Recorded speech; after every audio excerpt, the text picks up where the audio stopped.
दोस्तों, हमास ने जब इज़राइल पर अटैक किया था, 1000 से ज़्यादा रॉकेट्स इज़राइल पर दागे थे।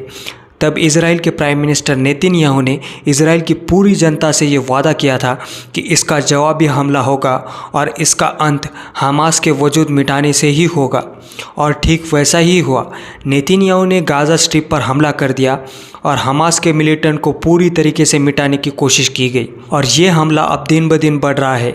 लेकिन हमास और इज़राइल की ये लड़ाई अब यहाँ तक तो ठीक था, लेकिन अब इस वॉर में लेबनान के हिजबुल्लाह ग्रुप और सीरिया की तरफ से भी बॉम्बिंग होती हुई नज़र आ रही है। अब यहाँ पर ना इज़राइल पूरी तरीके से घिर चुका है, ऐसा हम कह सकते हैं, क्योंकि एक तरफ से हमास इज़राइल पर अटैक कर रहा है, दूसरी तरफ से लेबनान के हिजबुल्लाह ग्रुप ने भी इज़राइल पर हमला बोल दिया है और सीरिया से आर्टिलरी फायरिंग भी चल रही है।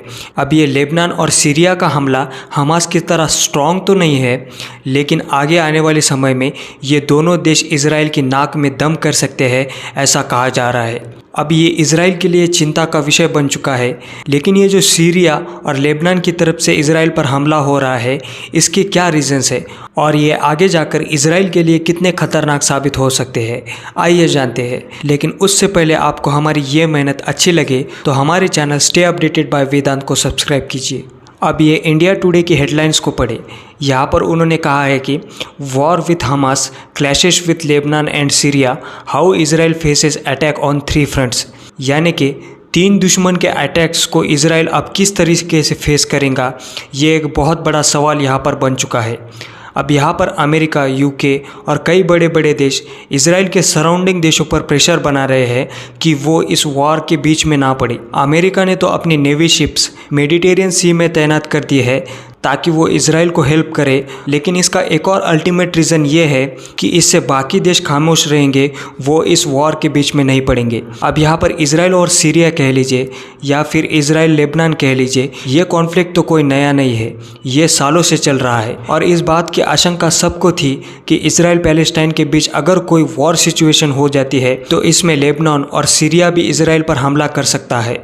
और ठीक वैसा ही हो रहा है। लेबनान के हिजबुल्लाह ग्रुप ने तो कहा है कि हम हमास के साथ हैं और हमारा इतिहास, हमारी बंदूकें और हमारे रॉकेट आपके साथ है। यानी कि हम यहाँ पर सोच सकते हैं दोस्तों कि इज़राइल और लेबनान की ये लड़ाई कोई नई नहीं है। लेबनान इज़राइल के खिलाफ ऐसी कई जंगों का हिस्सा बन चुका है। अब यहाँ पर इनकी दुश्मनी का एक और उदाहरण अगर हम यहाँ पर देखें तो हमास ने जब इज़राइल पर हमला किया था तब लेबनान में कई जगह पर मिठाई बांटी गई थी और जश्न मनाया गया था। अब यहाँ पर हमारे मन में एक क्वेश्चन आता है कि ये हिजबुल्लाह ग्रुप क्या है और ये इज़राइल के क्यों इतने बड़े दुश्मन हैं। दरअसल हिजबुल्लाह एक ऑर्गेनाइजेशन है जो कि ईरानी रिवॉल्यूशनरी गार्ड्स ने बनाई गई थी 1982 में। जब इजरायली फोर्सेस ने लेबनान को हराकर उन पर कब्जा किया था तब ईरान ने इसको काउंटर करने के लिए ये हिजबुल्लाह ऑर्गेनाइजेशन को बनाया था, जो आज भी लेबनान में एक्टिव है और इजराइल के अगेंस्ट काम कर रहा है। हिजबुल्लाह ग्रुप ने तो ये दावा तक कर दिया है कि इजराइल इसका अंदाज़ा नहीं लगा सकती कि कितने हथियार हमारे भंडार में पड़े हैं जो इजराइल को ख़त्म करने के लिए काफ़ी है। और ऐसी ही कुछ कहानी है सीरिया और इजराइल के बीच के कॉन्फ्लिक्ट की। 1967 में इजराइल और सीरिया के बीच एक वॉर हुआ था जहां पर सीरिया को इजराइल ने बुरी तरीके से हरा दिया था और गोलान हाइट्स पर इजराइल ने कब्जा बना लिया था। अब ये काफ़ी बड़ी स्ट्रैटेजिक लोकेशन है अगर हम दोनों देशों को कंसिडर करें तो, इसलिए सीरिया ने इसे फिर से कब्जाने के लिए एक और बार कोशिश की थी 1973 मिडल ईस्ट वॉर के टाइम पे। लेकिन यहाँ पर भी सीरिया को हार का सामना करना पड़ा था।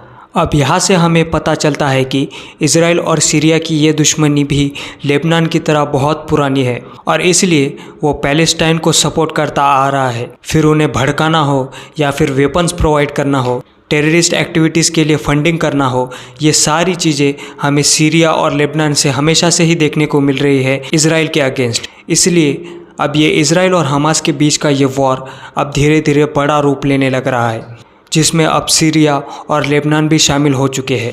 लेकिन ये तो केवल 2 कंट्रीज़ है जिन्होंने अब तक इस वॉर में हस्तक्षेप किया है।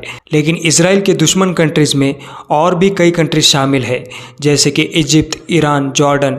और ये कंट्रीज़ भी इस वॉर में इजराइल के अगेंस्ट उतर सकती है, ऐसा कहा जा रहा है। इसलिए ये वॉर अब एक बहुत बड़ा ग्लोबल कंसर्न बन चुका है, क्योंकि ये वॉर जितना बड़ा रूप लेता रहेगा इंटरनेशनल थ्रेट बढ़ता रहेगा।